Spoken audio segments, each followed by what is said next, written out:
we go.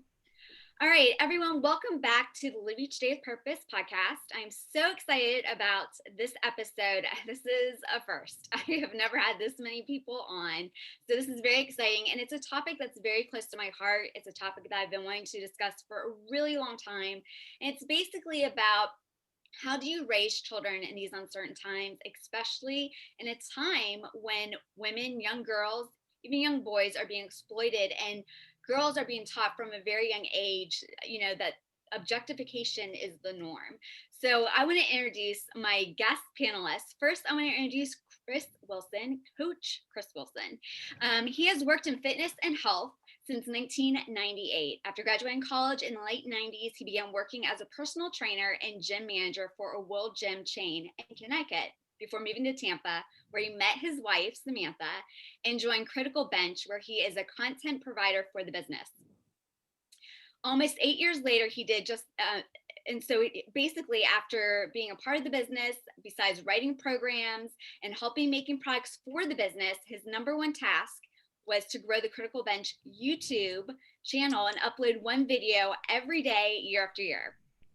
After almost 8 years of doing that, he has helped the channel grow from less than 5,000 subscribers in 2013 to nearly 700,000 subscribers and almost 100 million views as of today. Chris is now the operations director, and he manages the Strong by Design podcast show, the Critical Bench YouTube channel, and customer support for the company. His expertise when it comes to YouTube can help any serious content creator to grow their platform, reach more people, and generate more revenue and leads. He still gets super excited about talking about it. Chris is truly honored and humbled to be part of the 100 Million Academy and to help others to dominate on YouTube.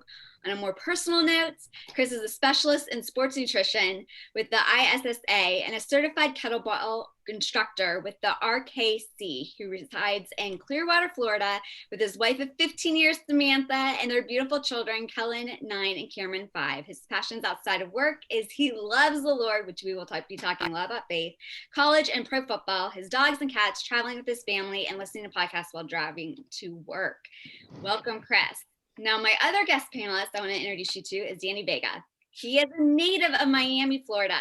Danny received his bachelor's degree in political science from Columbia University in 2004, where he played football and was a 3-time Dean's List recipient. Danny earned his master's of science in human performance from the University of Florida, where he worked with the national championship men's basketball team, along with the tennis and golf programs. He then went on to become the strength and conditioning coordinator for VCU basketball programs. He helping the Rams to the 2007 conference champions and making it to the second round of the NCAA tournament. As a raw powerlifter, he has met best of 640 squats and reps of 610 raw and 400 bench and 700 deadlift. I don't know all those terms, so I know all the guys out there will know how impressive that is. He's strong. Very strong. He's strong, yeah. He has competed in indoor rowing, where he has personal best of, is it 1 minute and 19 seconds in the 500 meter, 14.5, and then 100 meter and 389 meters in the minute for distance. All 3 of them are Florida State records. Amazing. Okay, welcome, Danny. Thank you. And our final guest panelist is Josh Khachadourian. I hope I pronounced that correctly. Yes, you did. Good, yay. He is a father, husband, leader, coach, and the founder of the Standard 59, which he just had a book that just came out. Josh has spent the last 15 years ascending the corporate ladder in the Fortune 500 company, where he has focused on building high-performing teams and developing best-in-class leaders. Josh has made it his mission to show men everywhere that Jesus is accessible, relatable, real, and relevant. His breakout bestseller, The Standard, has been changing, calling men to raise the standard in their lives. And I can't wait to read it and just see what all you're just advising men to do, because I think that this is amazing. I just want to thank you guys all for being here. I know this isn't a topic that we talk about a lot, but if we could just start back with Chris, and could each of you tell me like your family dynamic, kind of where you are in the season of life of parenting and kind of different things that you are finding yourself going through, just whether it's challenges, good and bad, or with your kids. So, Chris, why don't you start us off? Certainly be glad to. Yes, I'm a very active father. I just love being a dad. It's certainly the hardest job I've ever had in my life, but it's by far the most rewarding. And I have a great relationship with my children. I like to think that I do, and I'm pretty positive they would say the same thing. My wife of 15 over 15 years now, she's a veterinary nurse looking to get actually into human medicine. But she and I have a very strong relationship, and we just have a real good friendship, which I think that's cornerstone to any good long-term relationship, is you really have to be friends. And so we work very hard to to let our children know that open communication is constantly praised and highly welcomed. So they never feel they have to hide anything from us, even though they're 9 and 5. So I'm just getting in these next 1 or 2 years with my son. I think there's going to be certainly some new challenges that come my way. But we're really still in that stage of just so much fun and kids in our beds, and fun family trips. And I'm coaching baseball with for my son, which he really loves when daddy coaches. And my daughter's just a princess. So I'm really in the fun fairy tale princess world with my daughter, and the baseball and taekwondo and stuff with my son, and still back tickles at night and foot rubs and wrestling and being silly and goofy with the dog and all that stuff. So that's where I'm at. And I just want my kids to feel love from daddy, first and foremost. What about you, Danny?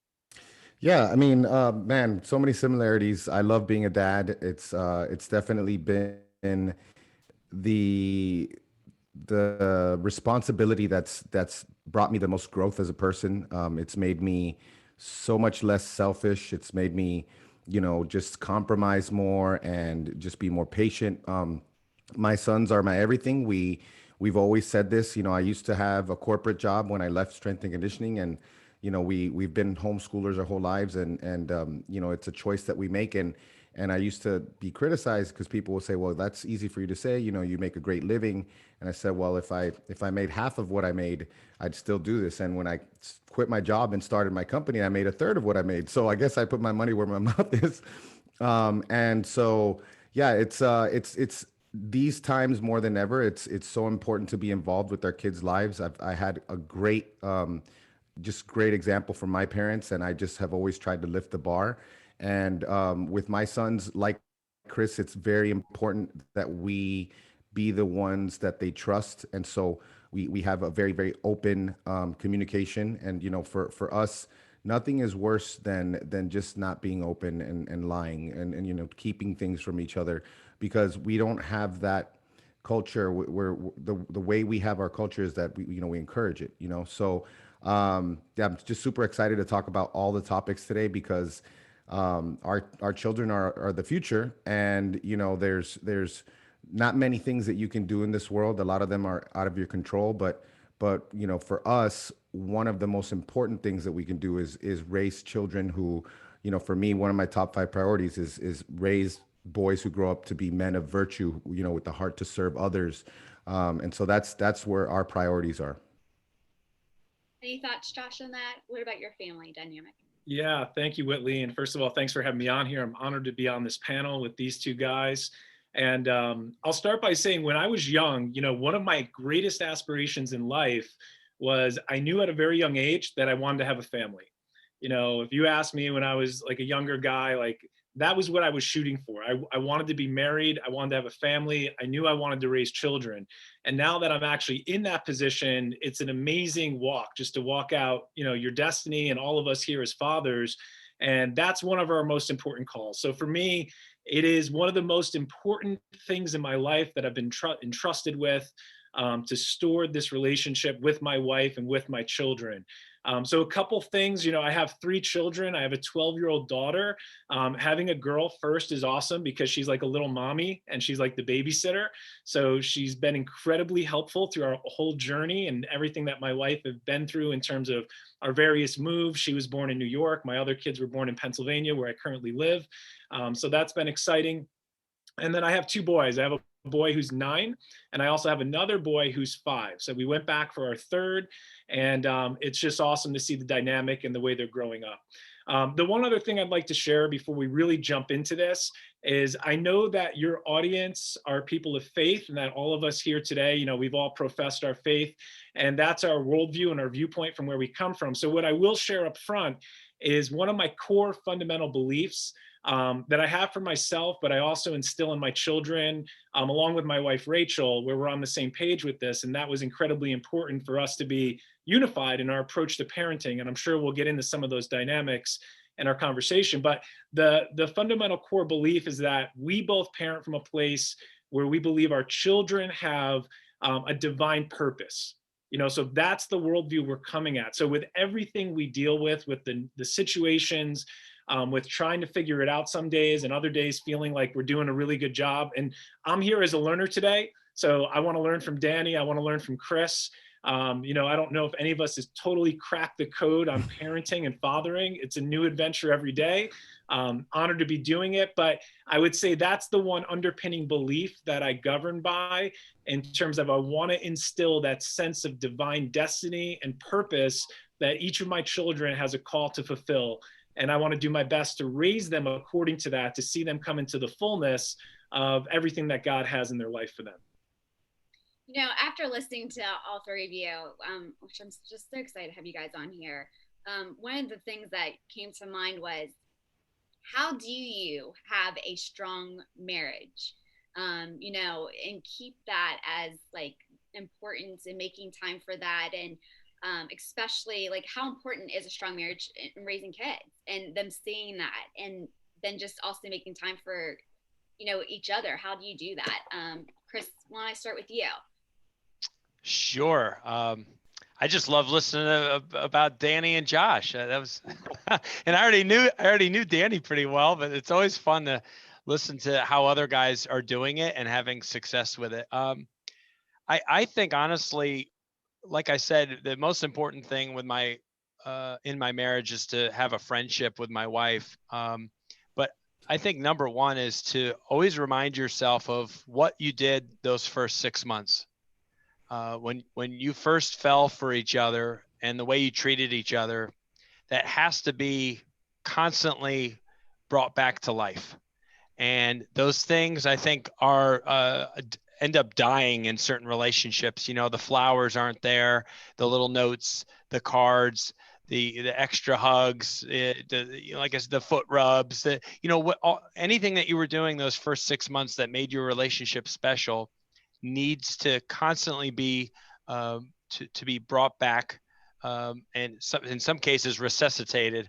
I think in some relationships, because it's just been far too long and people grow distant. And so, it's that intimacy and stuff, and intimacy doesn't necessarily mean in the bedroom. And I think that's where a lot of guys maybe go wrong, where they make everything has to be a sexual thing. And it's really not. It's like the hug in the kitchen when she's packing lunches for the kids, or just listening better, things like that. And I'm constantly reminding myself what I need to work on, what I need to fix, as she goes out of her way to remind me as well. But I think for me that's the most important thing. We really try to go out of our way for one another, and rekindle those those feelings from early on in the relationship. Danny, what about you? Yeah, honestly, it's so important, because we talk about priorities, and my sons know, we love them, and and when it comes to them, like we'll go out of our way to do everything for them, but they understand that our relationship comes first. Like we tell them, and going into some of these subjects of raising boys especially, and showing them how to treat a woman is, I'm my wife's protector, and so I'll tell my son, if he's my oldest likes to be in his underwear at night, and he's getting to that age where he's 9 years old, he's not the same. I'm like, that's disrespectful, and that's my wife. I always tell him, don't do that in front of my wife, don't disrespect my wife. And so they have to understand that our relationship comes first. At the same time, sometimes my wife and I actually recently were just so frustrated because every time we have try to have a conversation, they're interrupting, they're asking for something, and then of course she was the one who brought this up, and she's like, we haven't gone on a date in like a few months. It's just a season, and as long as we both understand that there are seasons in life where we've had seasons where we've been celebrating our successes and having time to do all this alone stuff, and then there's seasons where both of us are on a mission and we have our goals. But I think we need to definitely know what each other's goals are in life. That's something that I think every husband and wife should be able to answer. And other than that, definitely we have to carve out that time for each other, and let the children know that our relationship is the most important thing, because they're going to see that, because as much as we love them, my parents always said, you guys are going to live with each other after they're gone. And we always had that at the front of our minds. So totally agree with Chris. Josh, what about for you and Rachel? Yeah, great conversation, guys. I'm learning from listening to you guys. I'll take it from this angle, Whitley. I think one of the most important things I can instill, and that all of us can instill in our children, and what I've learned, and I'm sure you guys agree with this too, is that kids are, they learn incredibly well by watching us. It's not so much just what we say or what we tell them, but they're watching everything. So they're very observational with whoever it is. And even going into, even in their youth years as well, they're watching you. They're watching adults around them. They're listening to what you're saying, but they're also watching what you do. So I say that as the backdrop to say the most important thing that I can do, and that Rachel and I have agreed to do, is treat each other with full respect at all times. Whether we're in front of other families, in the home, to make sure we're unified there, because we both understand the massive responsibility we have, that my children, we're both shaping their worldviews and the way they're going to view relationships, and not just relationships, the way they're going to view their future husband for my daughter, and the way my sons are going to view and treat their future wife, based on what they saw me do and based on what they saw Rachel do.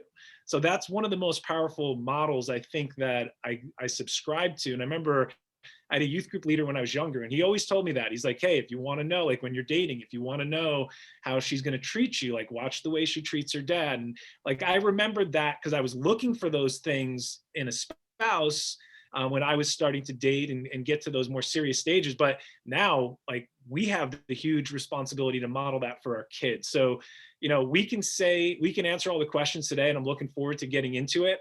But ultimately, regardless of what we say, if it's not aligned with the way we behave and what we show them, it really isn't going to have the full impact that we want it to have. So incredibly important to have that unity and be on the same page with our parenting approach and making times for ourselves. And back to the original question, just to strengthen our marriage that way, because our strong marriage will be a template for the marriage that they're going to pursue later in life. Yeah, I love everything you guys Whitley, said. can I add one more thing? I forgot to say this. Absolutely. Yeah, one of the things I was blanking on at the end, and it was that this is something that I think every couple should understand. And if we're not paying attention, we're not gonna. It really, you view things with a different point of view, and it's that whenever we're bickering or things like that, my wife had this revelation like 2 years ago. We were bickering for like a period there, and she's like, I just realized like this is an attack, and if we realize that when things like that are happening, we're being attacked, it's like we're in this together, we're a team, we're not the enemies, we're being attacked. And I think if people can just view it that way, it's really going to help you, especially when you start getting into your ego, and we all do. So yeah, I just wanted to add that. No, that's great. And back to you, Danny. You had mentioned something about your son's growing up and him needing to like some of his behaviors as he's learning need to be appropriate in front of your wife. And I've been noticing that there'll be things that when kids are younger we'll kind of laugh about. That might be very inappropriate in front of like public people, talking about private parts or just, oh, like, we'll think it's cute that they, burp or they, toot or whatever.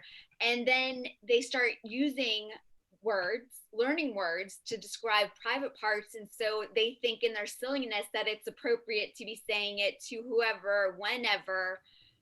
What's the best way to teach them, okay, now that's not appropriate, especially when they're in the midst of laughing and giggling, and they don't realize the severity or how inappropriate it is. What's the best way to instruct them on, no, this is the time that you use this, and little boys, you shouldn't use these words towards little girls, and little girls, you shouldn't bring up these words to little boys? Like, how do you bridge that? Because that's hard. Yeah, I think the first thing that we have to do is like, I'm an anatomy guy, I'm a science guy, and so like, this is even from when they're very, very small, and we're just telling them about their body parts. First of all, use the actual word. Don't create these weird words. I mean, everyone here, I'm sure, understands why, because people use those cutesy little words when they're trying to groom kids. And so that's another thing that we have to be vigilant on. So, you can say penis and you can say all those things, but then at the same time, we say inappropriate, so like my youngest is hilarious because he's gotten to the point where his definition of inappropriate is even stricter than mine. So like if there's, I think my wife covered his eyes. Like we were watching Wonder Woman and there was a kissing scene. And so now he thinks that every kissing scene is inappropriate, which is great. Fine. You don't want to watch the kissing. But there has to be, number one, there has to be that level of chivalry as far as I'm concerned, because I only have boys. And so we just don't talk about inappropriate subjects in front of girls, women, adult women. But even on top of that, I think that I said, this happens often. So like, I'm like, this is at the top of my head because, they'll be with each other and they'll learn funny names for things, and they'll say, well, you kicked me in the, and I'll say, okay, listen, I understand your boys. I get it. I was there. But at the same time, this is not something that we're going to use in front of your mother, and this is not something that we're going to do in public. I get what you're doing, but like it's got to be when you're out in the field, by yourself, and not in front of honestly anyone, because I'm sure you all agree that like when we start saying certain things, and this is just a whole, I don't even want to get into this because I could talk all day about this, because the things that we consume, the things that we watch, the music that's on the radio in the car.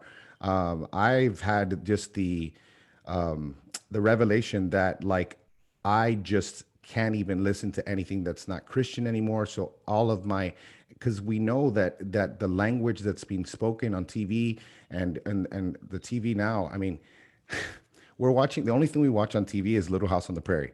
And it's the most amazing show. And everybody, when I tell them, Favorite show. It's just like, the lessons. First of all, the Christmas episode was a few, episodes ago on the first season. And they talk about the baby Jesus. We don't even have churches with, the nativity scenes doing that, which is crazy. And even just like showing marital problems and showing how the pastors, getting involved. And so that's a whole different thing. But it's just the language that we use, in general, we shouldn't be using poor language, and there's certain words that it's harder for the younger one to understand. Like, for example, stupid or things like that. Like, that's not a bad word, but it's not a nice word, And so like, we have to teach them about the difference between, it's so funny to see as they grow how the gradients start to develop between black and white. And we just have to make sure that those gradients are appropriate and not like getting to a point where they're actually compromising their morals and their principles, which everything needs to be based on principles. It's so much easier if we just live our life based on principles. Yeah, you just know, to doesn't happen. add to that, like I know, like in regards to music, I mean, there's that new song out by Justin Bieber, and I mean, it's basically a Christian song, and I think it's called "Hold Me" or "Holy," but in it, it says the word pimp, and I know toddlers that are singing this song, and I'm like, this is not a word that a toddler should even know, Yeah. but it's just so like easily interjected into these lyrics that it's making it someone had said it that it's just words are becoming so normalized Yep. that it's not like an alert when you hear it, and it makes people who are groomers, it makes their what they're trying to do and prey on children a lot easier, because it's not a big deal of a word. It's just a Yep. word in the song by a Christian artist who is saying it's a Christian song, and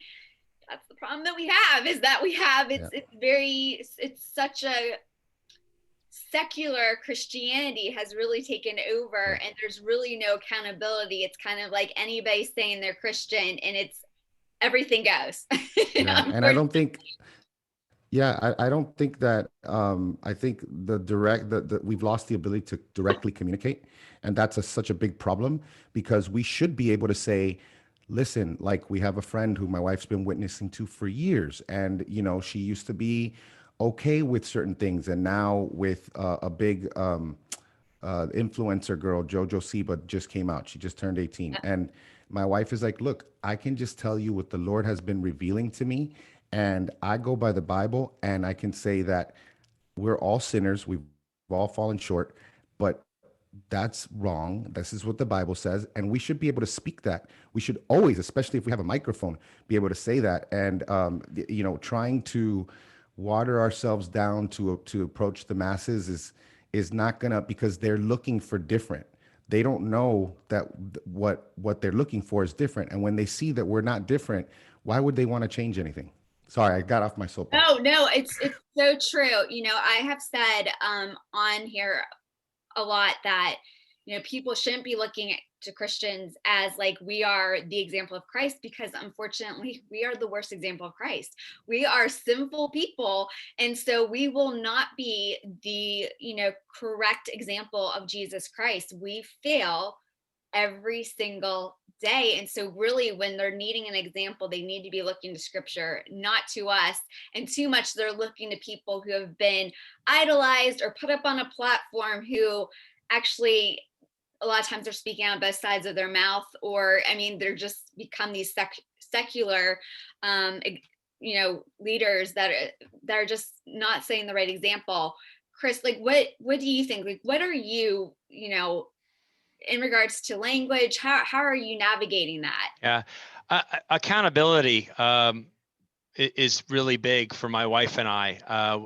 I go out of my way, not just here at work, but at home, to not use profanity. I'm not going to say I'm perfect, because we all know sometimes stuff slips out, you know, and my wife will look at me, she'll, babe, you know, and I'm like, you're right, you're right. Like it doesn't happen often. It's not a daily thing. But it could happen in traffic, right, or something. There's a word there that it's just, and luckily the kids, I really don't hear the kids use the language around us like ever, because they really aren't hearing it from us. Kids will, again, right? They emulate, they mimic everything from their parents. We are by far the most influential thing in their life until they move out, and that's proven.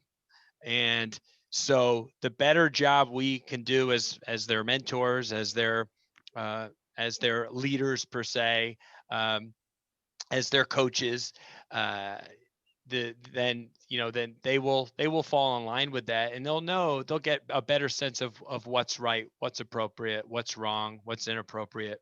I blast the message in my car all the time. So my kids, if they're in daddy's car, they're getting the message 24/7. The message is contemporary Christian music. It's amazing music. It's like top 40 for Christians.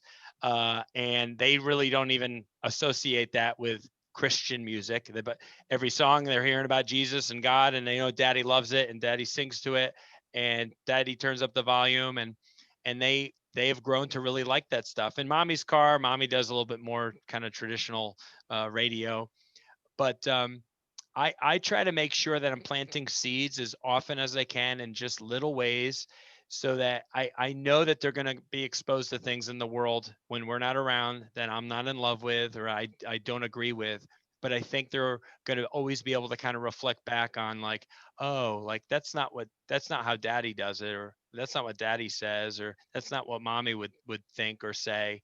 And that's what I want. I want them to have pause when they're around something that isn't quite right, that they kind of reflect back on, like, how it was in the home. You know, Josh, I'm curious what you have to say, buddy. Okay. Well, first of all, that was all. I gotta just go backwards to Little House on the Prairie, because I was a Little House on the Prairie kid. And like, it is super challenging to find stuff that your kids can watch. I mean, guys, like normal TV, like when did we start dropping F-bombs on cable TV? Like I missed that part. Like that never was the case when we were kids, right? You had to have like the paid channel subscriptions to get those types of shows. So it's a totally different world, and we have to be super vigilant as parents as to what they're watching. But my quick Little House on the Prairie story, I turned my kids onto it. I don't know, about like within the last year, somewhere in 2020, I think. And they consumed it and they loved it. My daughter, I'll catch her. She's watching it in her room all the time. The third time through. Wow. Like, how many times have you seen this episode? She loves it. Then she got into like Little Women. So she loves that culture. And I love that they love that stuff. So I bought the whole season. Like, we'll watch it as a family. We'll watch it over and over. So great job, Danny.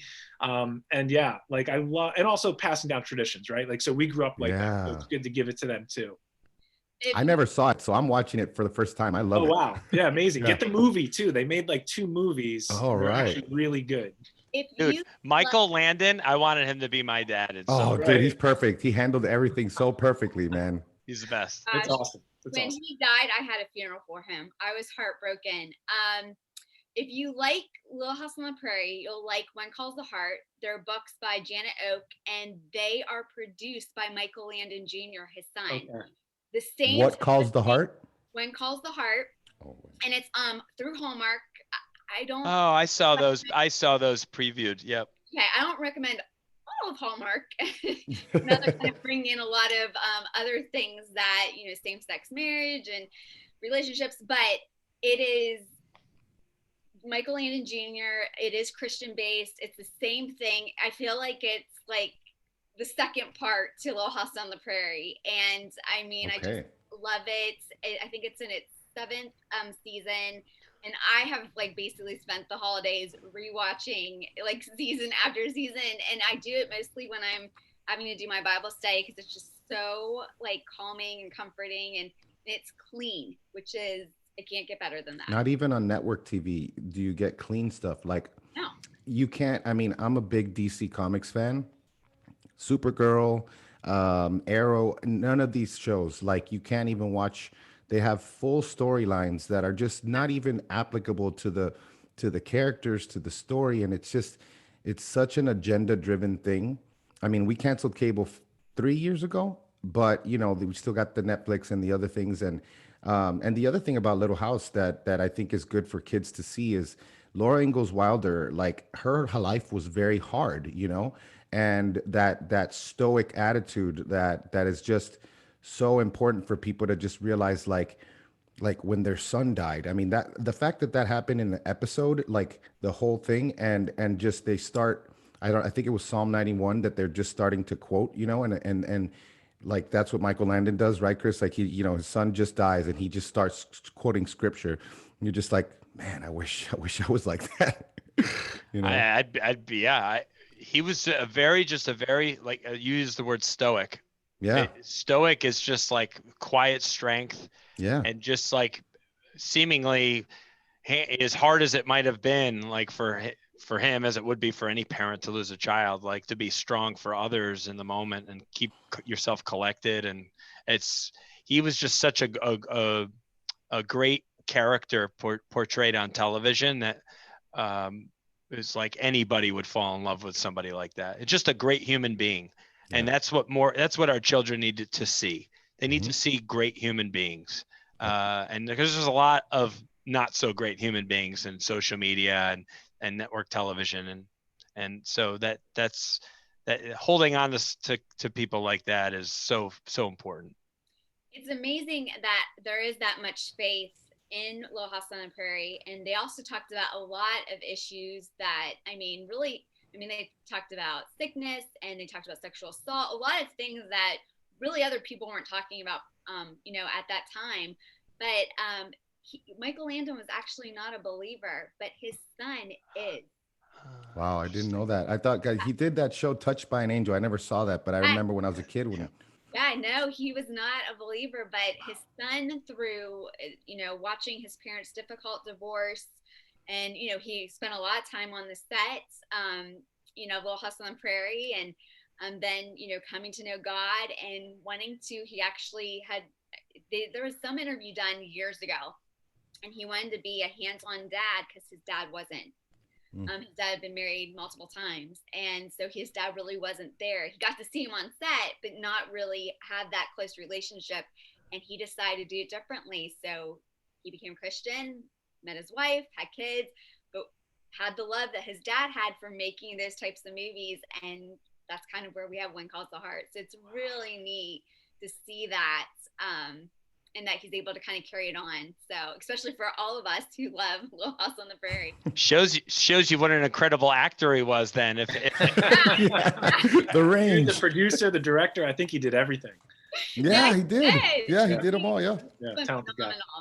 Okay, so Chris, what would be your advice for parents who are raising kids in these uncertain times, especially with everything happening with COVID and political division and, oh my goodness, just a lot of chaos? Oh my gosh, that's such a huge question. I'll tell you what, I think there's so much of what out there is just confusion and overreaction and people giving opinions about things that they don't really fully understand themselves. I heard something great on a podcast that I listen to all the time called Cross Examined by Dr. Frank Turek. He's one of my most favorite human beings in the world. And he said something that was really great. He had a podcast recently that was talking about, the riot at the Capitol on January 6th. And he had done a show just a couple of days later talking about certain things that went on and stuff. And then, a full week goes by and he releases another show. And he said, even I make that mistake where I handle a topic or cover something that I am not fully aware of all the facts yet. And I think that's the world we live in, is how much news can people put out there? How fast can they try to put light, shed light on a story, and there's so little understanding. I think people are in such a rush to get things out into the world.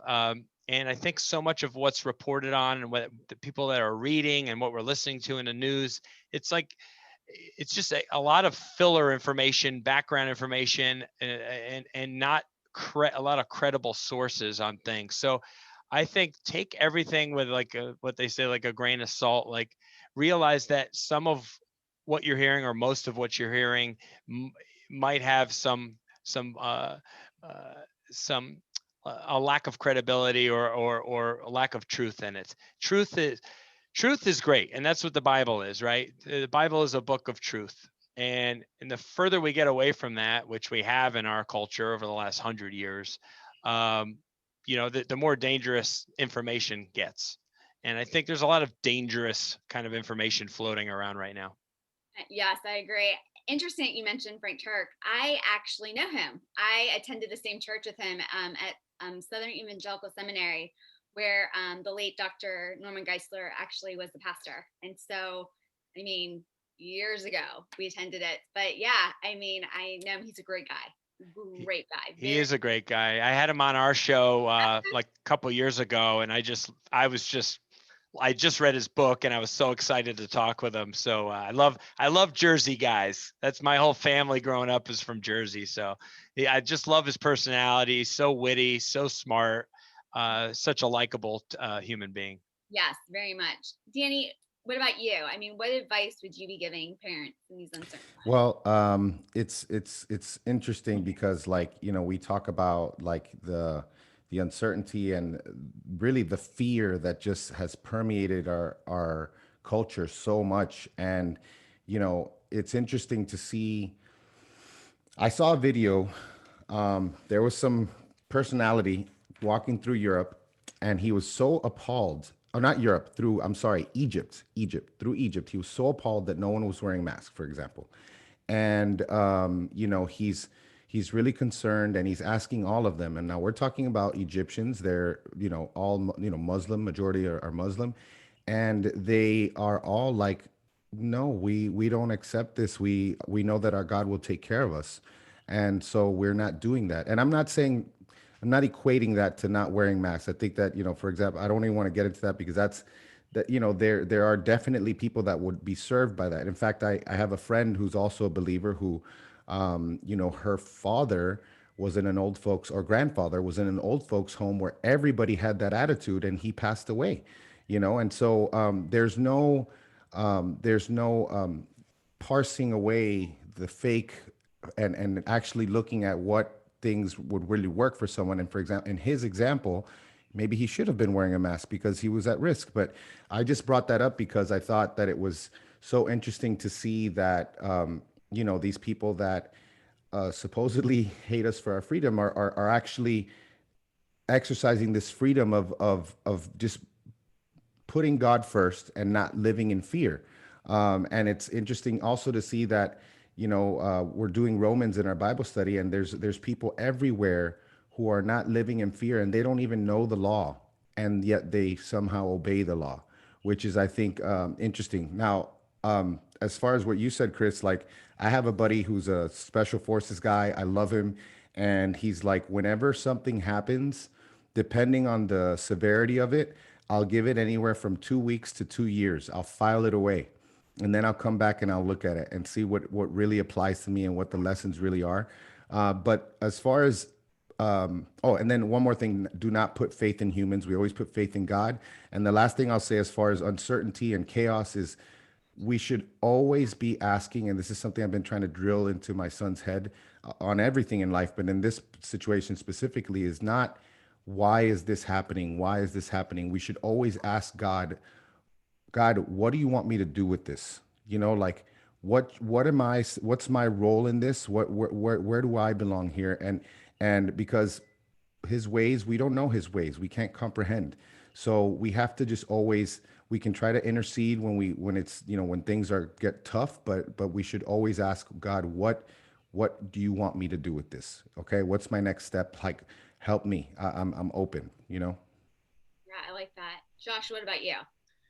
So as fathers, as husbands, as parents, we are responsible for setting the culture of our home and setting the climate, right? So the climate in my home, a few things, just related to what's happening currently in the world and with all the stuff going on.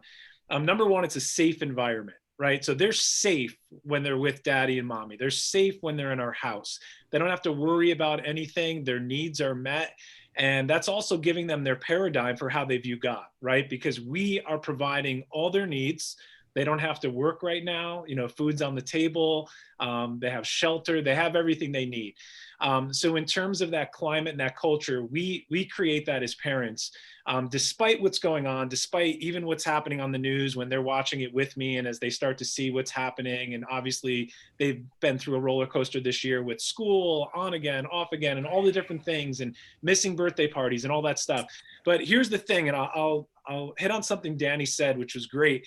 I believe in God's ability. I have more faith at the end of the day, and I'm instilling this in our kids, that we have more faith in God's ability to protect us and to keep us and guard us and guard our passion, or guard our purpose and our destiny than we do in putting faith in the enemy's plan to, derail us, or for things to go the wrong way, or to subscribe to fear and run around and live with all this anxiety. So I also find that anxiety is something that Kids can catch up on that too, right? We talked about modeling. So if we're like that, that's what I mean when I say we set the culture and the climate. They're really good at picking up on the emotions that we have with each other and our interactions, what we send to them. Even if I have a work phone call or I have something going on, they're going to pick up on, wow, something's bothering him, or he looks nervous, or mommy looks nervous, right? So at the end of the day, there's more faith in God's plan to protect us than the enemy's plan to take us away from our destiny. So despite all that stuff that's going on, they're safe in the house. They know that we subscribe to a higher reality. There's another kingdom that we belong to, and it's not this natural world. Despite all the things we see, we live with those things and we deal with them and we formulate the appropriate responses, but that's not our first reality that we subscribe to. Now, this is questions for Josh and for Chris. How do you model or show your daughter her worth, and how she should be treated and respected by boys, by men, by society, especially in a society that normalizes objectifying girls? I want to hear Josh's answer first, since he has you have the older daughter. I do. I'm still learning, Chris. So Whitley, it's a great question, and I want to hear from Chris as well on this. So first of all, I'll go back to what we said earlier. It's going to, first of all, start with what we model in the home. So what she sees in terms of the way I treat Rachel, in terms of the way Rachel treats me, that's going to form her normal. Like, what's the normal level of what's acceptable in a relationship, and what her expectations are to be treated by society and other children that she's in class with, boys and girls, right? So it starts there. And then it filters down to, her brothers. Are we holding them to a different standard? Do they get away with stuff and she doesn't? Do I treat them differently? So I would say, I have this one picture. I was going through my timeline a couple of days ago, and I found my little guy, and he was wheeling. My daughter's Elise, she had a backpack with wheels on it, and he was wheeling it for her to the bus stop. And I took a picture of it, and just raising them to know, like, hey, boys and girls are different, and you're stronger in different ways, physically, and we have different attributes, and we're here to protect, like, even at a young age. So let them know we're a protector. Like, when I leave the house, hey, you're the man in charge, right? You're watching out for mommy, and starting to give that responsibility to them, to form their worldview that they are a protector, that they will grow up to be a provider, and also letting my daughter see that as she interacts with her brothers, myself. And, the one other thing I'll add to that is, obviously I talked about the way I treat my wife, but I need to do it more. It's been tough this year, especially with restaurants closed down, but I love my daddy-daughter dates and that time that I get with her. And it might be just going to an event. We've been to sporting events together. I've taken her to a restaurant. Like, one night there was a Valentine's dinner I did with just her and I, and it's letting her know she's special, that she gets undivided attention. And I think one of the biggest challenges for me, just being totally vulnerable, and I'm getting better at this, but for all guys, I'll just speak to all my peers out there, put the phone down and learn how to put that away. And when you're all in with your kids, be all in with them. Because again, they're watching and they see everything we do. And I want them to know they're the most important. So when I'm giving them that attention, that I'm all in on them. There's so little for me to add to that. It's a terrific answer. No, it's a terrific answer. And I'm looking forward to more of those one-on-one daddy-daughter type dates. When she gets just a little bit older, she's about 5.5 now. I mean, I could do the ice creams and stuff like that, but I'll tell you what, it really does boil down to when I get home, and I'm still working on this, because I do fail at it on occasion, but making my son and my wife feel that they are that I'm present and that they're important, and that I am willing to do just about anything for her, in order to have fun and for her to feel special. So if that means getting down on my hands and knees and pretending like I'm a sled, and we've been doing this lately where she's on my back and she's sledding down a hill, and I'm just acting like I'm going over jumps, and I'm going in between trees, and just little silly things like that, and spinning her and throwing her up in the air, and letting her feel like no matter what, she is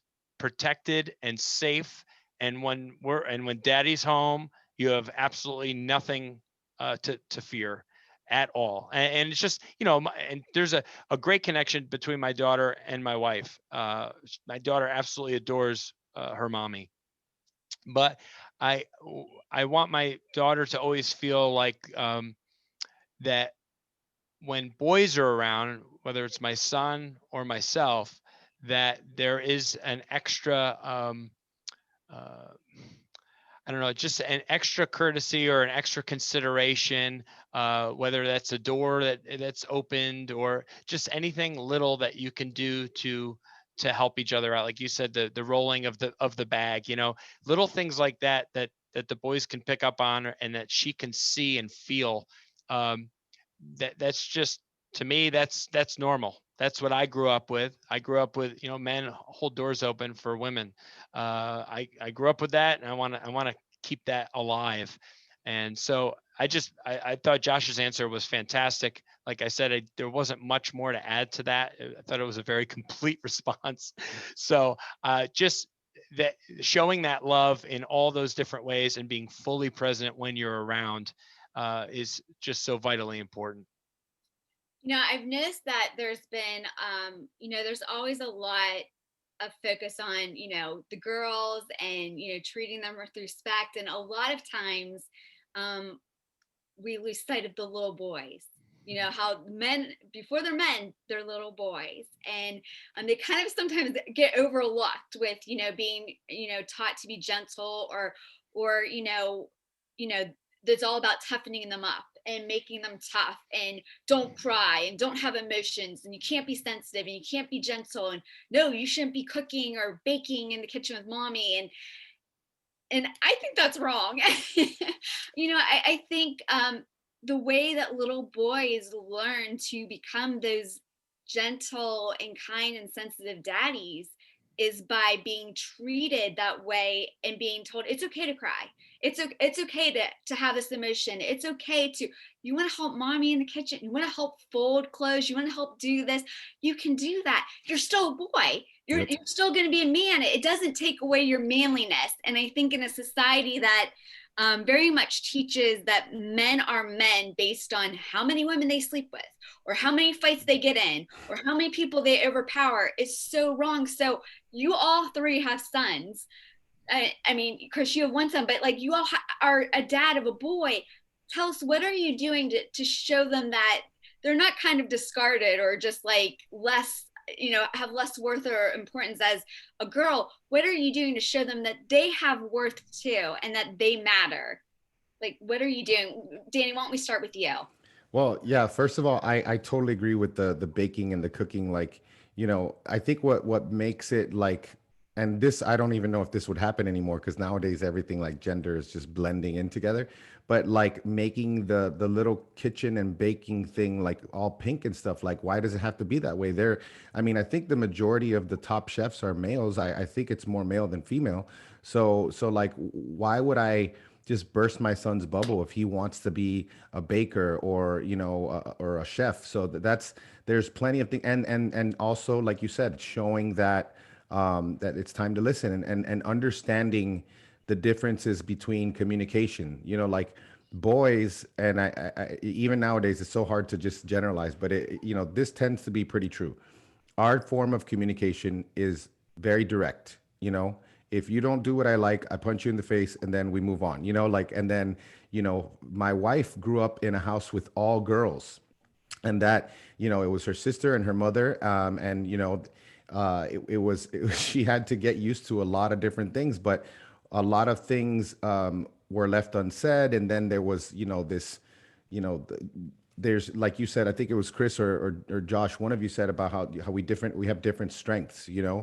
And my wife will say it like, my if I want to hurt someone, I can use my words to hurt them. And so you shouldn't accept any type of disrespect from anyone, and directly tell them, that's unacceptable, and always directly communicate. Like I said, nowadays, direct communication is viewed as like judgmental for some reason, and I think that's just kind of the way that people try to silence us from speaking our mind, when we should just say, look, I don't agree with you, period. As far as teaching them, I think we've covered all of it. We model it. We tell them that it's there's certain things like chivalry. I think chivalry should make a big old comeback, opening doors for women. But again, it all starts. I think this is probably the most important one when it comes to modeling the behavior, is how to treat a woman, and is just basically by what we model. And then of course having those conversations. And I know we'll probably get into that, getting into those conversations with intimacy. If you're going to have the intimacy conversation, the sex conversation, I think the consent conversation has to follow. It's because it even if it's at a young age, like with us. Well, I don't want to get ahead of us, because I like my son. Yeah, we've had that talk, and it wasn't, we weren't expecting it, but you know we all have, Chris, Frank, he mentioned this to me, like, the average child is exposed to porn at 8 years old, because that something's weird when you hear someone, you hear a child say a word and they use it in the wrong context. You're like, where did they hear that? They didn't hear that from me. And so you're like, oh great, now I guess it's time, I guess we got to go. So what's happening is, like, you can do so much in your house, and then you have to understand that they're going to go out there, and you could be 20 feet away and they could be having all types of conversations, and that's where you have to trust in God and trust in the environment that you're creating, that they'll come and ask you about these things, so that you can say, well, this is what the world says, and this is what the Bible says. But yeah, I don't really have much to add on that. I think these two nailed it. Yeah, Josh and Chris, what about you guys? I mean, in raising boys, I mean, how are you showing them that, they have worth, that they're important, that, it's okay to respond to things and cry, or, just that they matter just as much as, your daughters do. I mean, where are you showing them? Go ahead, Josh. All right. So I'm gonna back up for 1 minute, because there's one more thing I want to say about the way we treat our daughters that I forgot to mention, and it's really important. So I wanted to make sure I get this in. We as dads, like, we think, and our daughters are beautiful, and we think we're just in love with them in every way, and so proud of them. We look at them like, wow, like, that's my daughter, like, this is incredible, she's beautiful, and look at, like, how she looks, and this is amazing.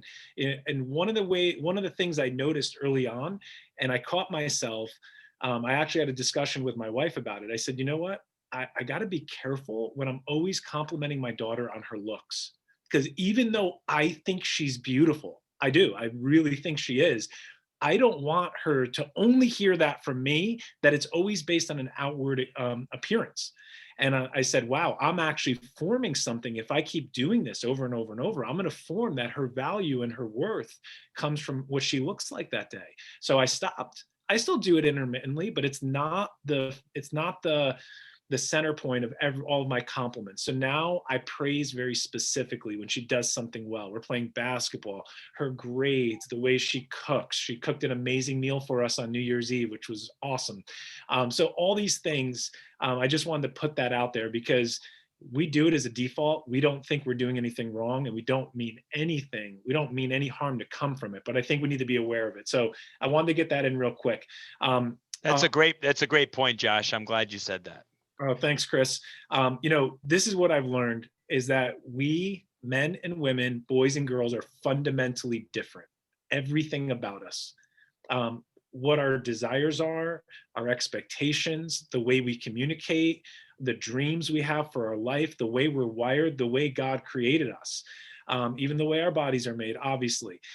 So one of the things you'll see is that men, and you'll see it even as boys, they form relationships and bonds around camaraderie and competition and going to the compound and getting a workout in. these are the ways we bond. You know, like we all three of us like to work out here. Like we would probably get to know each other the best. This is phenomenal. And I love this. This is really valuable time for me. But we could probably get a workout in. I'd love you guys to correct my form or show me what I can do or tweak something. And like we would really bond that way as well. So I'm really excited. My daughter plays basketball and she wanted me specifically to come.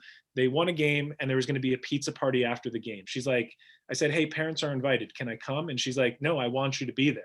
And I was really proud of that. There's only a couple parents that showed up and she specifically requested that I be there. And this is what I observed. And it totally relates to this question. I saw the girls on one side of the room and I saw the boys on the other, which I was really happy about. It shows me I got a little bit more time before they start mixing. I think I'm like less than a year. And what I saw the boys do, this is after the game, they took a trash can, they all got around it and they were doing dunk contests with paper. They were playing trash-ball. They were like running around and doing all this stuff. And then I looked at the other side of the room and the girls were talking to each other. They had their chairs pulled up, they're face to face. Some are doing cartwheels, some are doing these secret handshakes. And I'm like, wow, that's just nature, the way we gravitate to each other. Guys, we want to stand like shoulder to shoulder and like we want to do something and we're going to bond and get to know each other doing that. And women want face-to-face intimacy. Let's get to know you. We need to keep that in mind in husband and wife situations. And so what I do to answer the question, you know, about how I raise my son, it's realizing his love language. You know, what's the way he best communicates? And in terms of just, you know, let's hit the sensitive side. I'll never, ever tell him, you know, it's wrong to cry, right? If he's crying over something, what I'll normally do is I'll sit down next to him and I'll just say, hey, how you feeling? You know, like I'll put my arm around him and say, it's okay. I get it. And we'll talk it out and I'll kind of coach him through it. So I think that's one of the ways we can validate those feelings and not create this culture where boys are so repressed, where they're carrying around all this stuff because society told them they had to be a certain way. So where are they going to learn that from? If they have two parents in the home, you know, I'm going to make sure that I teach my son those values that we're talking about here. So it's understanding the way they communicate, their value system, and approaching him differently than the way I would approach my daughter. It's two different types of communication, and we need to see that, understand that, and learn how to flow with that. And the last thing I'll say is it changes from season to season, right? When they're 5, they're different than they're 9. And then when he's 13, I'm going to have to keep changing as a parent to understand that season they're in. And it's really critically important for us that we don't get stuck the way we did it yesterday. They're changing every day. It's like by the time we figure it out, the next season comes. Doesn't it feel like that? Right. Totally. So that's my overall view on that. Chris, what about you? Yeah, I had an absolutely wonderful relationship with my mother who's in heaven. And from my mother, I learned what strength looked like. I learned what love looked like. I learned what great communication looked like. I just all these tremendous attributes I get from my mother. My dad had his own demons, but I grew up going to church and our house loved the Lord. But my dad had an interesting way of communicating that. He's a heavy duty disciplinarian and alcoholic. He was a Marine Corps drill sergeant, oldest of 4 boys. He was just hard. And I was the baby.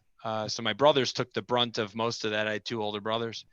But what I learned from my mother was that, you know, let your emotions out. Crying's okay. Getting back rubs from your mom when I was still 13 years old is okay. Like there was so much stuff that was just a very open thing. We weren't shamed in thing. And I think there's a lot of like, oh, you shouldn't do that, or you shouldn't feel that way, or you shouldn't, you know, there's a lot of like, you know, you shouldn't, you know, like finger pointing type parenting. And I think, you know, people say, you know, don't be, you're their parent. You're not supposed to be their friend. But I feel there's a little bit, you have to kind of be both, right? You got to have a friendship with your child, but you also have to be you're the leader, you know, you're the disciplinarian. There's a respect there. There's a line there, and they're going to listen to you. And if daddy needs to go daddy, like big daddy voice, and like, sometimes you gotta, there's certain things, like there's lines that can be crossed, in other words. And the friendship is there, the love is there, it always is, but that that they always gotta be held in check to some degree. But again, I'll finish with this. I think what made me a better man is because I had such an affinity and love for my mother, and it helped to soften me a little bit. And I wasn't this hardcore edgy. I was always a very emotional guy. I always got along very well with men and with boys and girls, men and women. I used to be ridiculed and made fun of by my friends because I had such great conversations with their parents. I'd go over my friends' houses and I'd be in the kitchen talking to their mom for like 20 minutes, and they'd all be upstairs horsing around eating ice cream, watching UFC, and I'd be down in the kitchen while their mom's having a glass of wine after making dinner for us. They'd be like, "Wilson, get up here. Why are you down there talking to my mom?" But I always had such an admiration and respect and interest in other moms, in other friendships that I had. And I think that's because my mom did it right. And that again, that's the modeling thing, right? I saw how my mom was just such a kick-ass parent, and that's what I want for my children. And I know, because I always loved and respected my mom, that I'm going to have that with my children. I have no fear that one day my kid's going to wake up and hate me. I just feel like that's not a possibility, because I will not let that happen.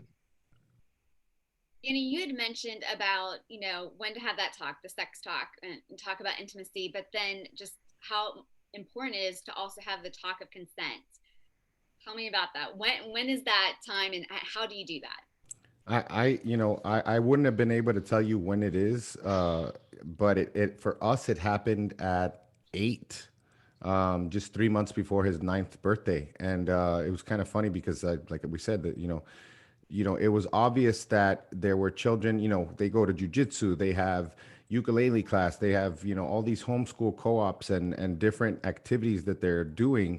And so, of course, even with like a lot of these things that we're doing are faith-based, but, we know that doesn't matter. I mean, in the church, there's half of the men are watching, porn and stuff. Um, so he asked the question before, we had the conversation about conception on a scientific level when he was very young, but it was just like we were talking about the sperm and the egg, and he didn't know about that. He's probably thinking, it somehow gets deposited in the belly, and then I just think it's hilarious because I wasn't there. I was out of town. And so my wife had to start this conversation. And when she told him, he was like, "What?" Like it was just like how, the actual nuts and bolts of it.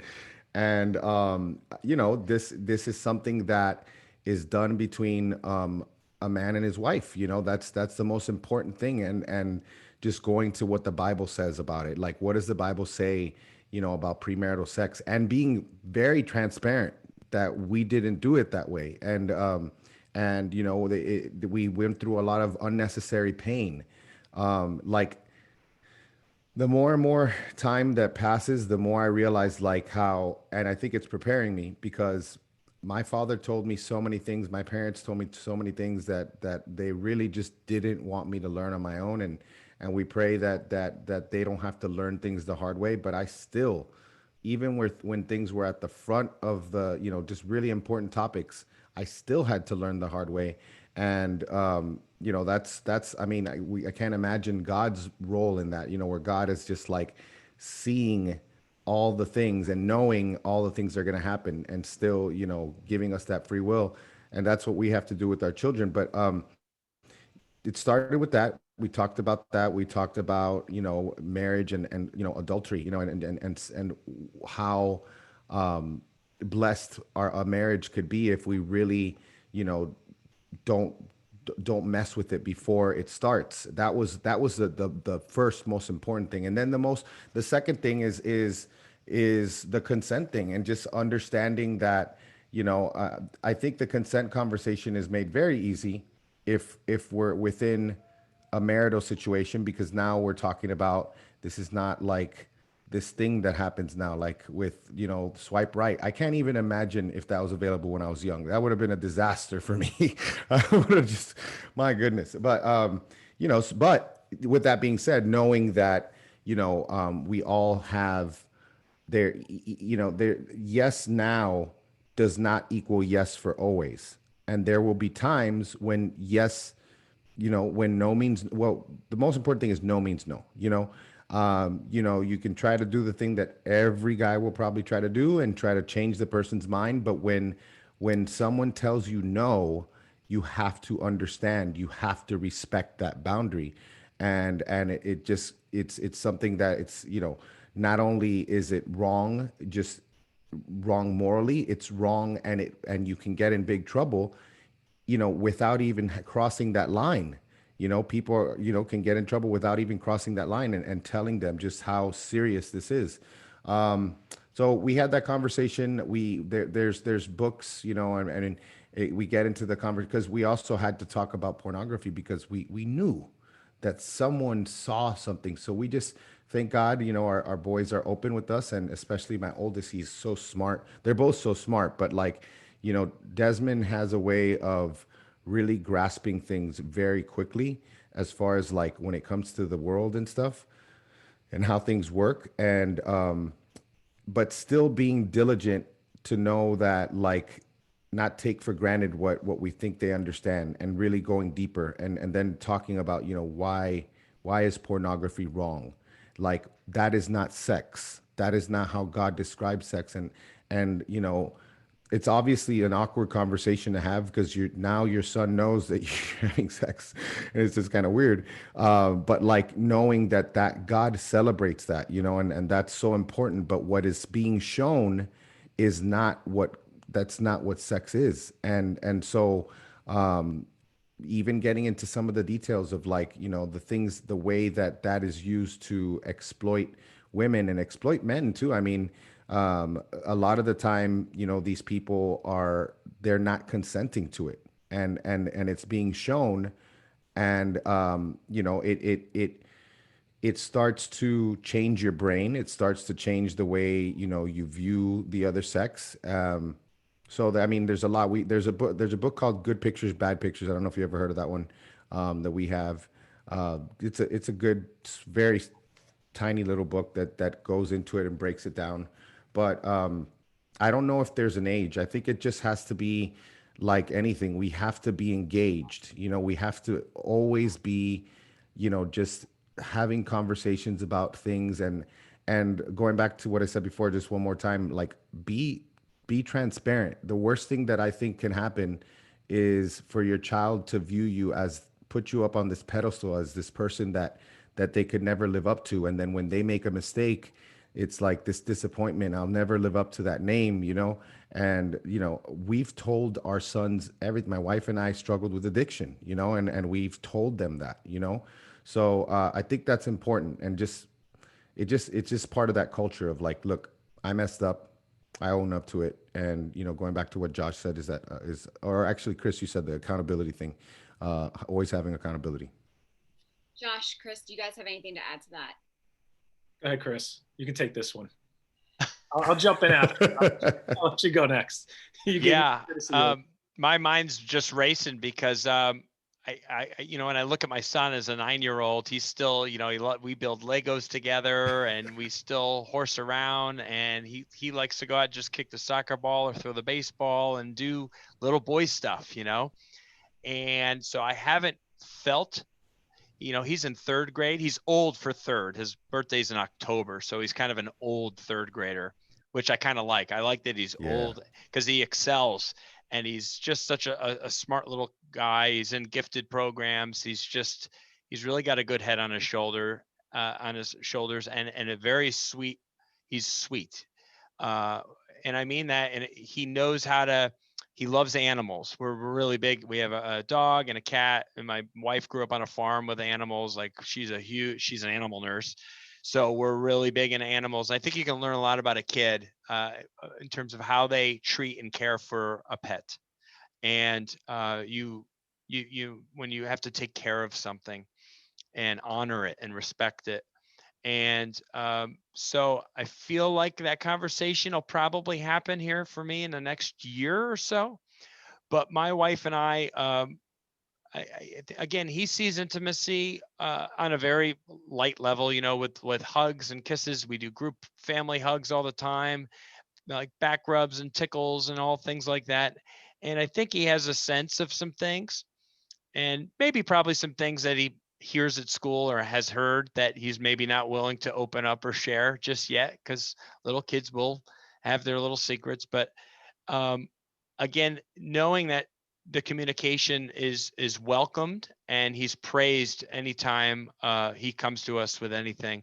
And I love bedtime, because at night when you're laying in bed with them, and whether you're reading a book or singing or tickling or whatever it is, oftentimes that's where those little 3 and 5 minute conversations can come. And that's just where they will let you know something or ask a question that maybe wouldn't have happened just in the hustle and bustle of the day. So I think those extra moments at the end of the day at 8, 9 o'clock at night when you're laying in bed, putting them to sleep, I really welcome those opportunities. And I even just last night, I fell asleep with my son and got 9 hours of sleep, which I feel great today because I got so much extra sleep. I slept in his bed till like 1 a.m, which is kind of a routine there. But I think that goes a long way. And I think the conversation will come here in the next year. So I'm not quite there yet. And Josh, your oldest boy is 9 as well, right? So we're probably both on the fringe. Yeah, I agree. So a couple thoughts. So number one, you guys make products, right? You make digital products. You guys are coaches. I am a consumer of a product when I really need it. So let me tell you, I believe in coaching in this area. I don't think I have it all figured out. So I'll share something with you. Like when we brought our daughter home the first time, and like within the first 3, I was like one of those parents, like, nah, I don't need to hear your advice. I'll listen. We'll figure it out. That's how most new parents are, I find. And I listen to advice, but I'm like, we'll just do it ourselves. And when she wouldn't sleep through the night, I went back to my buddy and said, hey, what was that program that got them sleeping through the night? Like FedEx next day air. I need that right now. So I am all about buying speed and buying best practices when it comes to critical things, including my kids. So I've done some research. So in no means am I an expert, but there are some great resources out there in terms of what's the best way to approach these subjects with your kids. So here's a couple of my top line ideas and my thoughts right now. I don't know if we have to build it up to be the talk, just one talk. I think it can be many talks, yeah, and they can gradually ease into it. And I think it's really age appropriate. And it's appropriate for the individual child, right? What's age appropriate for them and where are they in their journey? Because they're all different. One of the things that my wife and I have invested in and we've sacrificed for is a Christian education. I know Christian schools there definitely can be that experience where they're no different than a public school, but I'm convinced we bought ourselves some time and we preserved their innocence a little bit more. There's no worldly music, just like you guys. My kids know all the songs to the most current contemporary Christian stuff. So what we're feeding them and what we're cultivating in the house, we're seeing the fruit of it. We're seeing that sensitivity to each other. We're seeing the good manners. We're seeing the good fruit, the fruit of the Spirit evidenced in the way they behave. So I do think we have some time and we can gradually approach that. And it's even from some of the conversations we've had so far, it's finding what's appropriate, because I think too much too quick can cause some trauma for them too, right? So yeah. I am under no obligation or pressure that I have to do something tomorrow where I get into everything at once. So it's really walking that out with each of them, individual and together, with everything we've talked about. 2 other points I want to make from the research I've done. This is not from me, but I know there's a power to the law of first mention, where they first hear something. If they hear it in culture first, if they hear it from their friends first, and they don't hear it from the home, that's going to give me some more work to do, because I didn't get a chance to set the standard for their worldview on the way they should perceive that thing that they're talking about. So I think that's important to guard that and watch what they're hearing and what they see from us. The other thing that I want to hit on is, this has come up a few times. I want to make sure there's never shame attached to some of these subjects. It's really important because that's where kids will start to hide things. That's probably, that's where you can get into some bad territory. So I want to make sure that they feel open and honest. So if there is a situation like that, I'll tell you, we've chosen to respond and not react. Just not have a gut reaction. Oh my gosh, like what did you look at or what happened? But really, okay, so tell me more about that, and just really start to formulate the right response and create that safe environment where if something's going on or something's happening, you can always talk to mommy and daddy about it. I don't want you to run away. I want you to run towards us and talk about that. So we're your safe place on that. And then the last thing, which I think doesn't have to be so explicit in our conversations, but it's something we're training them for in all areas. And this is just for building successful adults, is the concept of delayed gratification. That anything in life is worth anything that's worth having is worth sacrificing for.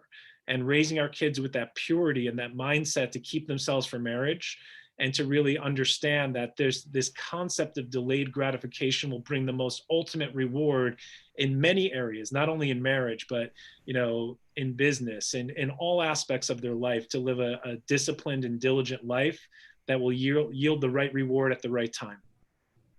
I love that. Great point. So how do you guys talk to them about the dangers of grooming, pedophiles? Do you bring up trafficking? And also, more importantly, when people make them uncomfortable, you had mentioned shaming, Josh, and making sure they don't feel shameful. A lot of times I think parents will say, don't be a tattletale. And I think groomers use that because then you can't go to your parents, because then you're tattletaling on somebody. But how do you let them know that what somebody else might tell them, what you say to them trumps what somebody else might tell them? And if somebody says this is a secret, you don't tell anyone, that's not the case. How do you create a safe, open dialogue to where no matter what happens, no matter even if it's a family member, someone that they know from school or for sports, or anybody, a friend's parent, or whoever it is, that regardless of who it is, they can always come to you guys, that they won't get in trouble for coming to you, that how do you have that dialogue? Who wants to take this first? I'll go first. So I am super overprotective. That's going to be one thing I'm going to really have to work on as my daughter gets older, and I am learning, right? But I would say even at such a young age, I was super attentive to this. From when we went out in public to hey, we're always here. You have to stay with us. Teaching situational awareness at a very young age to know who's around them, where we are. Don't let go of our hand. If they do, or they try to run away as a little game in a store, to just stop. This is really serious. This is not joking around anymore. So really layering that in at a very young age, without even getting into all the potential consequences of what could happen. So they know when we're in crowds, we stay close. And, we're there to protect them, and they know why. We always tell them the why. We're here to protect you, and there's very good people in the world, but there's also bad people, right? And that's just an age-appropriate way to start that conversation. In terms of just keeping the open dialogue there, I was very attentive to watching them when they came home from school and being super engaged. It's very easy for parents, for us to just turn on TV, to watch a cartoon. It's so easy to do. Here's an iPad, I got to go do something. But I would be super engaged and invested when they got off the bus, when they got home. Tell me about today, what happened. I was watching them. If I saw them do something that caused any kind of concern or question for me, I would just ask about it. Hey, where'd you learn that from? Or if they use some kind of humor that I haven't heard them use before, I would dig in and I would ask them what happened, ask them about their teachers, ask them about Sunday school class. So just really engaged and in a non-threatening way to uncover and understand.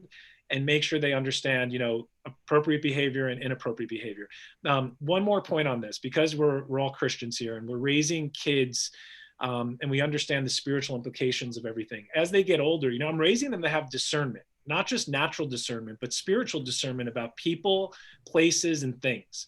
So, now that they're older, if we go to a store and we see something weird, we will talk about it after. If we see a guy or we pass someone that looks kind of strange, like my daughter might look at me and I'll look at her and we'll just like make a face. And then after we'll talk about it, I'll be like, hey, what'd you think of that guy?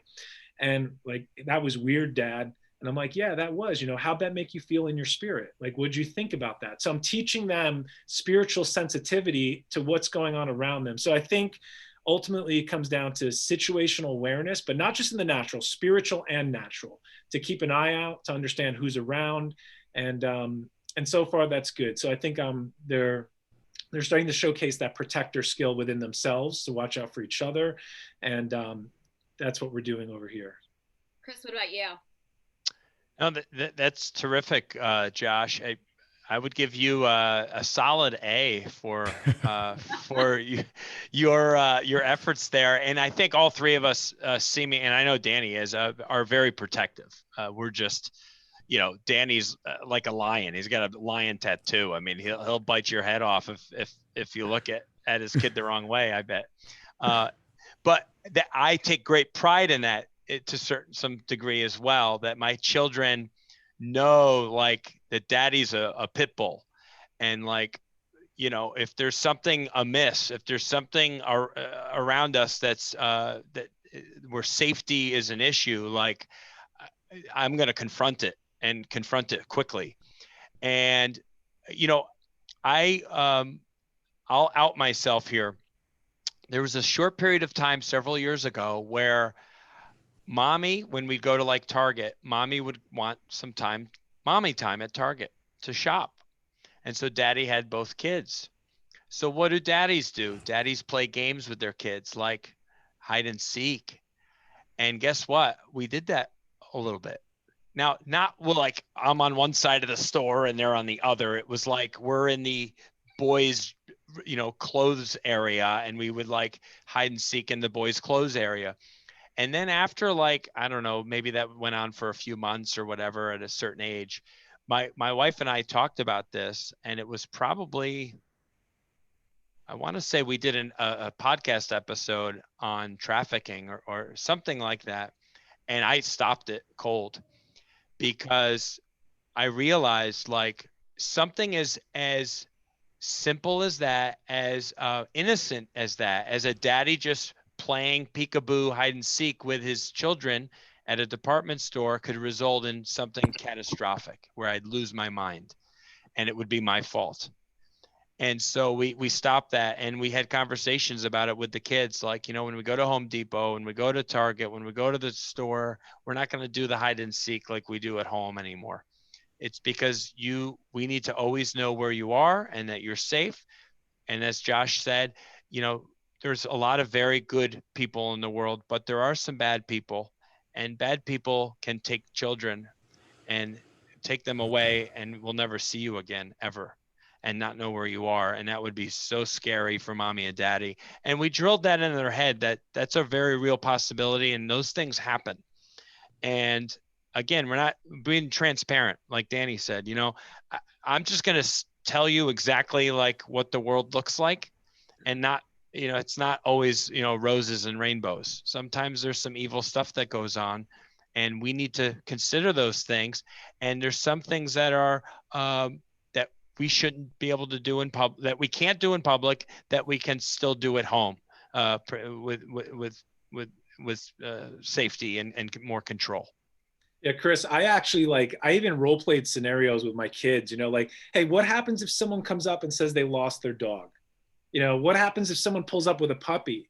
Would you want to go see it? I want you to be careful. So we would go through that stuff because I was paranoid about it. I mean, I don't live in fear, but we actually went through that to let them know and quiz them, I never like hired actors to come up and actually do it to see if they take the bait. Might have been just shy of that, but I went through like, this is the way it will happen. You know, it might not be like what we grew up in, like where the guy shows up with candy. It could be, but like, it's, hey, I lost my dog, or hey, I'm friends with your dad, and we just would let him know, you know, this is who's picking you up from school. This is where you go. You just don't follow anyone, and it becomes more intense when they start to have friends and they're going out of your sight, because now they're going to with another parent somewhere else. So they know the rules, right?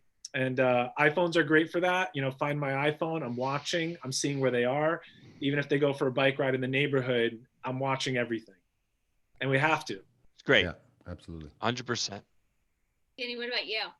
Yeah, I'll just say this. Number one, we tell stories. You know, a lot of the time there's that story of that one kid that was being groomed by another kid, and I think just telling a story, kids do really well with stories, just to be aware of what could go on. We were blessed because our boys, you know, Desmond started Cub Scouts at 6, and they had a really good program there to talk about all of that stuff, which was really good. And it's like, this is exactly what I would have said. Maybe I didn't even know that this is what I would have said. You know, back away slowly. Like, and Desmond's protective with his brother because his brother's younger.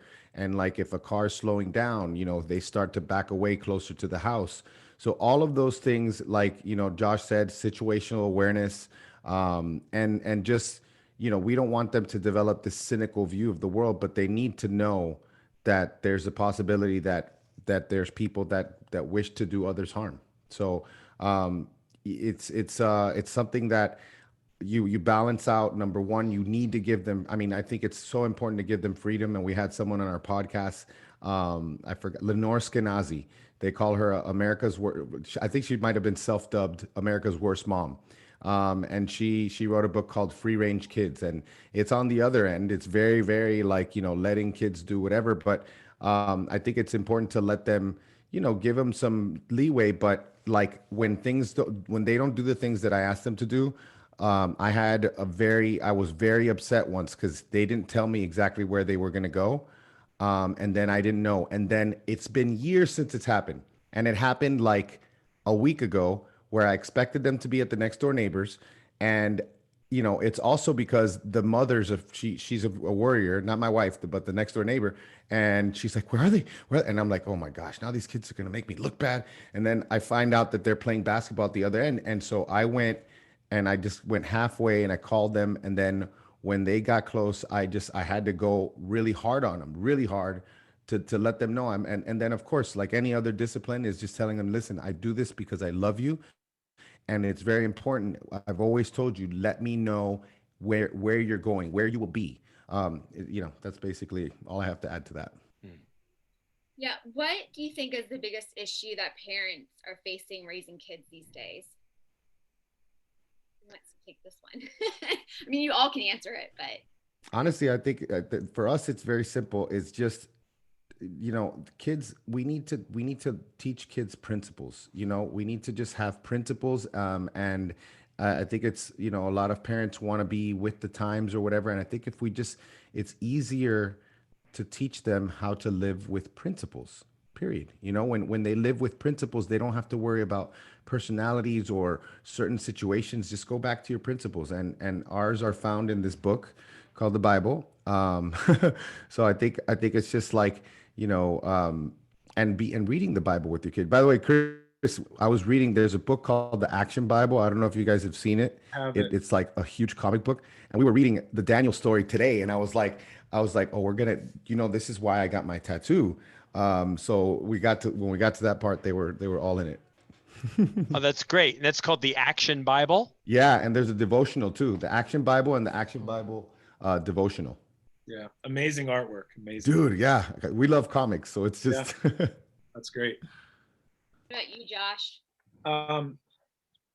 So the biggest challenge, right, Whitley? Yep. For me and for Rachel, we're dealing with other parents that are really not parenting the same way we are. So that creates a major issue. You know, from the time when, I was at, the local park when my daughter was younger, and I'm watching the way other kids are interacting. I'm like, wow, we seriously have a different code that we're governing by here versus other people. And then that spills out in the downside, because we can't control that, right? I can't control, other kids that are talking about stuff that's not appropriate, or it's not the way we raised our kids. So one of the things we said earlier is, as humans, as Christians, we are going to fail, but I am raising my kids to be light. Jesus commands us to be the light of the world, to be salt, to cultivate a hunger so people around them see them differently. And I truly believe they are different. And we're raising them that way to let them know, like, you guys are different.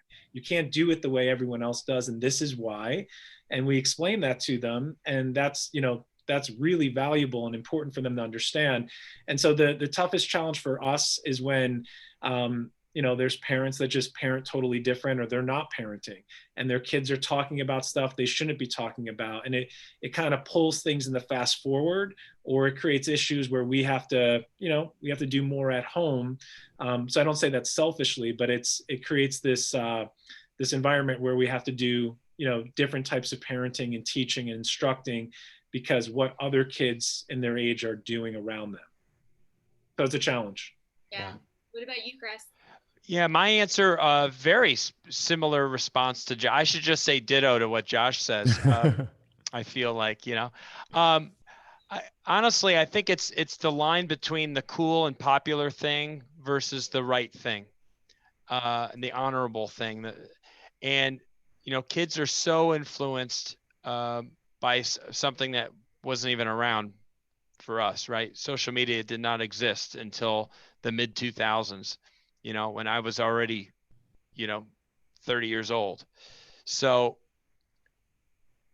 trying to realize their influences, and again, us as parents, we as parents are the most influential thing in their lives, and not to take that for granted, and to let them know that, the cool thing, the popular thing that you're hearing and seeing at school, on social media and things like that, on YouTube, or, on your iPad and stuff, you're going to come across some stuff, and we're going to watch it over your shoulder. So we know what you're looking at. We know what you're consuming. And there's some stuff we're going to tell you, no more on that one. But that they need to be grounded in biblical things. Like Danny said, is that, when you have guidelines to live by, it makes things really, really easy, makes your decision making pretty darn simple, and so we try to just influence them in very subtle ways, on a regular basis, and it's just the compounding effect. If we just do make little strides every single day, in the right direction, I think that we are helping to raise terrific human beings that are going to, do good things in the world, in the coming decades. And I just, again, I don't take that lightly. It's a huge job, is to be a parent, if you want to call it a job. But it is easily one that I just adore, and I wouldn't trade for anything. And if you really want to get me emotional, it's like, imagine a life without your family. Imagine a life without your wife and children. And that's not a life I can even imagine.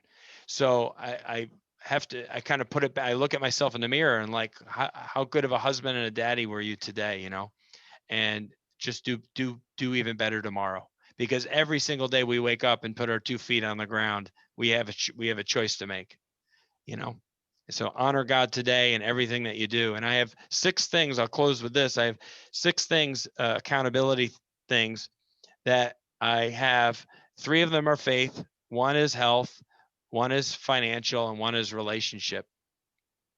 And I post it on my door so that everybody I work with and anybody who walks into my office sees what 6 things are going to guide me this whole year. And like I said, the first 3 are faith based. So it's like, and just honoring God in every single way, and staying in the Word. And if it's rubbing off on me, then it's gonna rub off on my kids. Any final thoughts before we close, guys? I have one final thought, specifically, related to this last question as well, Whitley. So I believe, nothing happens on accident. So our children were hand chosen by God to be born the year they were born, the time that they're in. Like, this is their season, this is their destiny, their purpose, their assignments, the people they're going to meet, the systems they're going to confront, what they're going to challenge, what they're going to tear down, what they're going to build. It was all destined before time for the specific season that they were born into. So I think when we take that higher perspective and we can elevate our perspective, we see that this is all driven by faith and that underpinning of divine purpose. I'll just bring it back to our children have such a huge divine purpose, and we have such a huge responsibility to steward that purpose and make sure that they hit every target that they're supposed to hit and fulfill everything that God's put in their heart for them to walk out, and understanding their individual giftings and realizing that we're going to help and shape them based on the way they're developing and what's in their heart, not what's in our heart projected onto them, but walking that out with them. So faith over fear at the end of the day when it comes to our whole approach to parenting and this whole conversation. Danny, do you have any final thoughts? Chris? Yeah, I mean, what you just said, Josh, is like, I started to, when the lockdown started, and I got really upset and angry and then really sad for my sons. And then, of course, my Proverbs 31 woman comes up to me and she's like, they were chosen to live in this time. They're made for this. This is what they're made for. And I think we have to remember that. It's so important. Other than that, just I agree with everything. I mean, I learned stuff, I wrote stuff down. But like also just helping them understand, like with my boys, the way I see it, and maybe this is not everyone's function, and maybe this won't be every boy who grows into a man's function, but I just say to my sons, like, we have to be strong because a lot of people are not strong, and we have to be strong for other people, and we have to protect other people and all those things. So just instilling that into them. There was one more thing that I was going to say, but I totally forgot. But the bottom line is, we pour ourselves into them. We do the best we can. We raise them from a biblical standpoint, and we give them, more than anything, is we give them attention. Like, my sons are just angels if we just give them attention, and it doesn't even take much. It's crazy how little it takes a day. So I guess I'll just leave it with that. Chris, any final thought before we? No, it's good. It's attention, fully present. Show them that they matter, that they're big time. And it's like we put God first, and then Christ is the head of man, right? And then it's just a trickle down effect, right? It's like any good organization. When you have a great owner and a really good general manager and a kick-ass head coach, the team's just gonna, and a great quarterback, right? It's just a trickle down. And so it starts with us. As three fathers, we're kingdom men. Like Tony Evans says, I'm a huge Tony Evans fan. Same. Yeah. And if you're kingdom minded, as fallible and imperfect as we are, that we have a heart for God, and that we try to include him in all our decision making, and that and our kids feel God's presence through our words, our actions. Well, I just want to thank you, Chris, Danny, Josh, for being here. And I also want to thank Frank Rich, because he is the one that connected us. He is the podcast host of the Superhuman Life podcast. And without him, this would not even have been able to happen. So thank you, Frank. And I just want to remind my listeners, my viewers, to live each day with purpose, making a difference one day, one life at a time. Again, guys, thank you. And until next time.